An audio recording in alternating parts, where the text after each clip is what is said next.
Hər vaxtınız xeyir olsun əziz dəyərli izləyicilər. Yenidən biz sizlərlə mən Şəhriyar və mən psixoloq Zülfiyə Musayeva. Çox vaxt itirmədən mövzuya keçmək istəyirəm. Hər zaman mənim diqqət dairəmdə olan son zamanlar sosial layihələr, maraqlı sosial çarxlar hazırlayan verilişlər var ki, bunun ən əsasını təşkil edən narkomaniya və mənim maraq dairəmdə olan iqramaniya xəstəliyidir. Və mən düşünürəm ki, iqramaniya mövzumuzun bugün əsas səbəbi iqramaniya və onun psixoloji səbəbləri. Buyurun Zülfiyə xanım.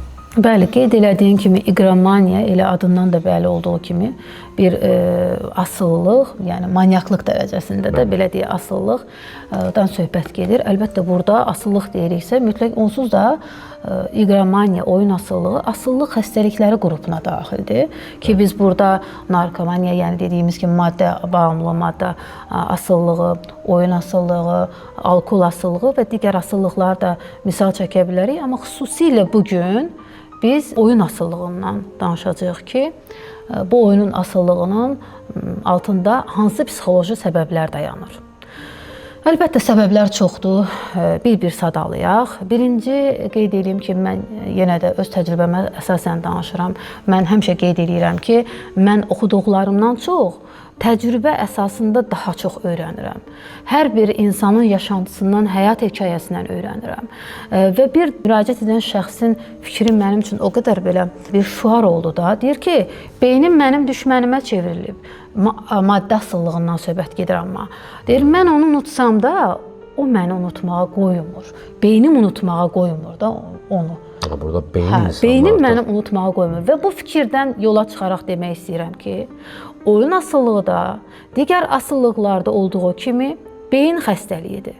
Yəni, beyni insan düşməninə çevrilir. Beyin insanı aldadır. Çünki oyun zamanı nə olur? Həmin şəxs udur, böyük bir həyəcan yaşayır, dopamin ifraz olunur, böyük həyəcan və İnsan yenə onu, o həyəcanı yaşamaq arzusu ilə fikirləşir ki, ikincisində də oynayacaq, udacaq. Yenidən o eyni hissi yaşamaq, o enerjini, o həyəcanı yaşamaq eşqi ilə belə baxır ki, bir də artıq asıllıq dərəcəsinə çatıb. Bu zaman düşünmürsünüz ki, beyin hasarları zədələyir. Artıq o dönəmdə ki, ikinci bu həzzi yaşamaq istəyir həmin şəxs.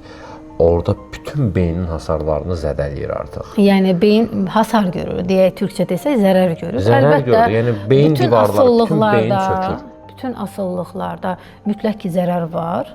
Biz beyindən danışdıq. Əlbəttə, oyun asılında bir başqa cür beyin zərər görürsə, yalançılıq, beyni də aldatmaca bir oyun yaranır da beyində dediyim kimi. Maddə asılında bir başqa cür zərər görür. Hətta dərəcəsindən asılı olmayaraq bütün maddə asıllıqlarının hər birində ilk istifadədən belə geri dönməz, bunu dəfələrlə deyirəm, geri dönməz beyində ciddi zərərlər yaranır.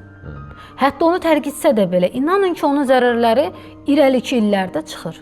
Və yenə deyirəm, mən bunu təcrübəmə əsasən danışıram. Eyni zamanda oxuduqlarımız da bunu sübut edir.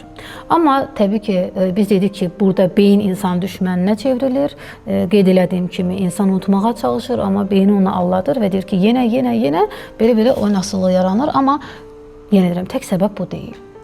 Burada başqa səbəblər də var. Məsələn, şəxsin özünü dəyərsiz hiss etməsi, qəribə görünsə də buna sövq edə bilər. Necə sövq edəcək?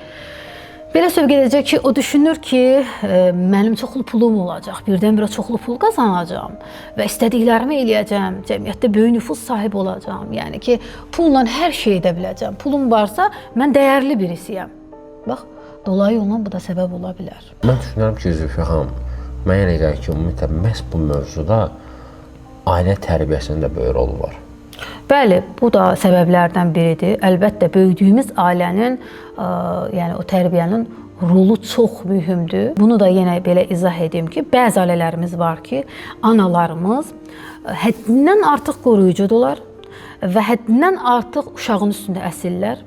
Uşaq qa deyirsə qa, qu deyirsə qu, belə deyək, hər istədiyini anındaca edirlər.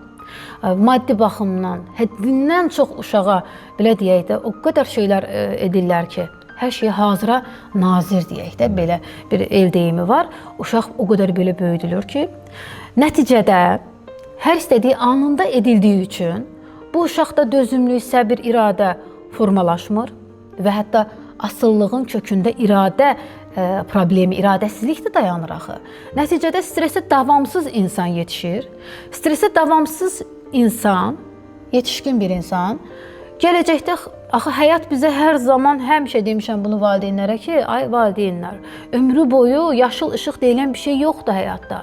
Həyatın enişləri var, yoxuşları var, çətinliklər var. Bugün siz uşağınıza gözəl bir həyat tərzi yaşadırsınız, amma gələcəkdə axı o ailədən çıxanda, cəmiyyətə daxil olanda, həyatda olan çətinliklər rastlaşanda çox böyük acı çəkəcək və belə olan halda görürük ki, xırda bir çətinlikdə o üst tutur hansısa bir asıllığa.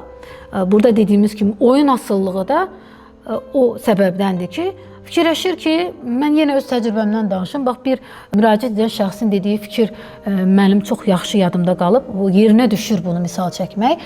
Maddi cəhətdən çox imkanlı bir ailədə böyüyüb. Hər zaman istədiyi anındaca alınıb və indi artıq özü ailə sahibidir.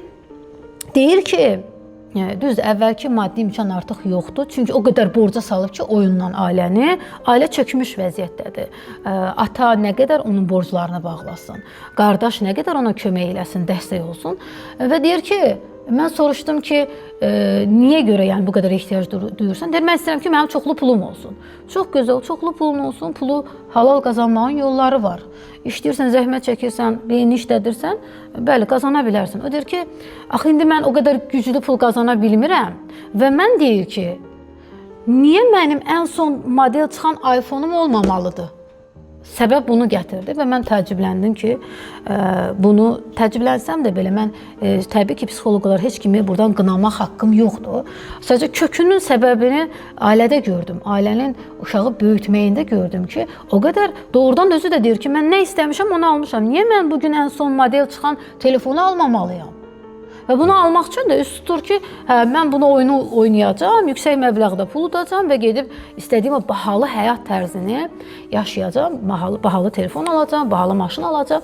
Bu da bir aldatmacadır. Və bu məhz tərbiyə faktoru burada özünü göstərdi artıq. Bəli, bəli. Stressə davamsız insanlar, iradəsiz insanlar. İndi istədim bu saat olsun.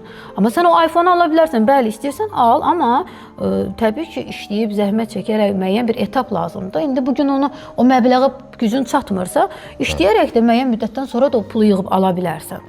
Bax, burada görürsünüz, stressə davamsız. Demək ki, tərbiyə faktoru daha önəmlidir bu mövzuda.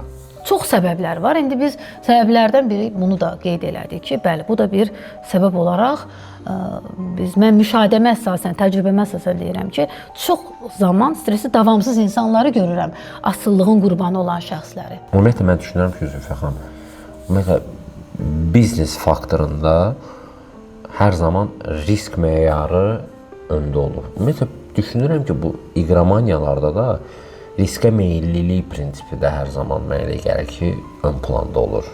Bəli, səbəblərdən biri kimi bunu götürmək olar. Bəzi şəxslər var ki, çox impulsivdirlər. İmpulsivlik nədir? Yəni ki, anında gələn ilk qərara stop deyə bilməməkdir. Bir onu süzgəcdən keçirim ki, doğrudan faydası nədir, zərəri nədir, yaxşı olar, pis olar. Analiz eləmək qabiliyyəti zəif olur impulsiv insanlarda. Və anında düşünürdür ki, edəcəm bunu. Yəni eləyiblər, udublar. Anında qabağına reklam çıxdı. Reklam edən şəxs onu təbliğ eləyir çox gözəl şəkildə ki, gəlin milyonlar qazanacaqsınız belə elə. Anında o da düşünür ki, mən doğrudan milyon qazanacağam. Risk eləyir, hətta böyük bir məbləğlə. Yəni burada impulsivlik, xüsusən də bu diqqət əksikliyi, hiperaktivlik sindromu olan şəxslərdə daha çox rast gəlinir. Çünki onların elə əsas problemi də o dürtüsəllikdir də, impulsivlikdir də, yəni stop deyə bilməmək. İndi istədim bu saat olsun prinsipindən yaşayan insanlardır ki, riskə meyilli olaraq bu cür yanlış addımlar atırlar, geri dönməz belə deyək, zərərlərə məruz qalırlar. Hətta bunun nəticəsində bizim ailələrimiz dağılır. Yenə öz təcrübəmdən danışacağım, bir xanımımız dedi ki, mən əlimdən gəldiyi qədər yoldaşımı bu quyudan dartıb çıxartmağa çalışdım. Yəni mən ondan soruşanda o dedi ki, mən boşanacağam, ona görə sual verdim ki, sən mübarizə apardınmı ailən üçün? İndi evlilikdə eniş də olur, yoxuş da olur, bir çətin dönəmdədir. Biz söz veririk ki, çətin günümüzdə də birimizin əlimizdən tutacağıq, dayaq olub onu çıxartmaq üçün çabaladınmı? Xanım dedi ki, bəli, bu artıq 4-cü, 5-ci dəfədir. Dəfələrlə mən onun üçün hər şey eləmişəm, cehizlərimi satmışam, evimizi belə satmışıq. Bundan artıq mənim gücüm yoxdur. Sadəcə ən son məqam olaraq mən düşünürəm ki, ərim, yoldaşım özünə intihar edəcək. Onun üçün bunun qarşısını almaq üçün sizdən kömək istəyirəm ki, ən son məqamda heç olmasa bu cür dəstəyimi edim ki, ona uşaqlarımın atasıdır. Ayrılsaq da belə, mən deyir, evim yox, heç bir şey yox, sıfır vəziyyətdəyim, məcburam atam evinə qayıdım. Yəni, bu artıq ayrılmaq deməkdir. Amma ən son məqamda da onun özünü intihar etməyini istəmirəm. Onsuz da bataqlıqdadır. Yəni, belə bir halda mən də onu buraxsam, mütləq ki, özünü intihar edəcək və doğrudan da, bax, danışdıranda da şəxsi gördük ki, çox, belə deyək, çökmüş bir vəziyyətdə depressiyanın ən dibini yaşayır. Yəni, ailələrimizin faciəsidir. Başqa bir formada həqiqətən də intihara çox böyük külli miqdarda borc altında qalıb uduzan və intihar edən, etməyə cəhd edən, müraciət edən şəxslərimiz də olub. Mən bunların şahidiyəm və ona görə də bu mövzunu işıqlandırmağa ehtiyac duyuram ki, ayılaq. Burada udmaq deyilən bir şey yoxdur. Burada udan şəxs bir təkdir, o da proqramı yaradan. Bunu açın, qulaqlarınızı belə deyək də, pis çıxır, bəlkə də yaxşı-yaxşı eşidin. Udan yalnız proqramı yaradan adamdır. Proqramı yaradan adam avamdırmı ki, siz fikirləşmirsinizmi ki, o külli miqdarda pul verəcək? Niyə yaradı bu proqramı? O yaradıb ki, bir dəfə şərait yaradır udmağa. Hə, və o da psixoloji tələdir də. Yaradır ki, bunu yaşa dadını gör. Artıq gələcək, sən mənə qazandıracaqsan. Artıq tələdə biriyim. Belə tələyə düşmüş bir adam var və mənə qazandıracaq. Doğrudan da 5 verirsə 10 qazanır. Və hətta 100 itirir. Hətta bir şəxsdən mən bu problemlə bağlı soruşdum ki, etiraf elə, nə qədər qazandığın olub? Dedi ki, indiyə qədər əgər 5 qazanmışamsa, 50.000 uduzduğum olub. Ya, bu acı Bu tək bir adamda deyil. Acı reallıqdır. Həqiqətən də cəmiyyətimizin ən aktual problemlərindəndir və ümid edək ki, yaxın gələcəkdə bu problemlər yetişən, gələn gənc nəsilə ümumiyyətlə belə bir problemlə nə rastlaşmayacaqlar, nə onların rastına çıxmayacaq. Çox təəssüf edirəm ki, həqiqətən belə bir problemlər cəmiyyətimizdə var. Ümid edək ki, yaxın bir zamanda belə bir problem artıq öz həlli yolunu tapacaq. Və bir də onu demək istəyirəm ki, həm də bəzən onlar düşünürlər ki, mən asılı deyiləm, mən bunu istəsəm ata bilərəm. Bu sözlərlə başlayır. Yəni bunu əgər siz bugün özünüzə deyirsinizsə, bilin ki, artıq asıllığın o yolundasınız da. Yəni özünüzü aldatmayın. O astanadasınız, özünüzü aldatmayın. Yəni sadəcə uzaq və yenə də deyirəm, uzaq durmaq lazımdır. Növbəti podkastlarda görüşənədək.